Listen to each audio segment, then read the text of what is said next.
Ama, binubulita namin ang pagkamatay ng iyong anak at sa aming naligtas, gayon din ang kanyang muling pagkabuhay at pagkakyan sa kalangitan, samantalang ang kanyang pagbabalik ay pinalalabigan, kaya bilang pasasalamat, kayo'y aming inaalay sa iyo ang buhay at banal na pagkakabig.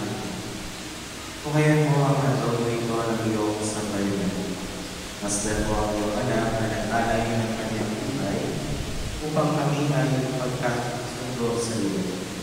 Tuwin mo kaming magsasalo-salo sa kanyang katawan at tubo ay mamuspos ng Espiritu Santo at ng isang katawan at isang diwa kay Kristo. Kami nawa ay gawin niyang handog na habang panahon na matalaga sa iyo. Tulungan nawa niya kaming pagdating ng iyong pamana, isa ng ina ng Diyos, ang mahal na Binay Maria, isa ng mga apostol, mga pamilya, at isa ng mga banal, na aming naasahan laging nakikiusap para sa aming kapakanan. Ama, ang handog na ito ng aming pagkipagkasundo sa iyo ay magpumalawa ng kapayapaan at kaligtasan para sa buong daigdig.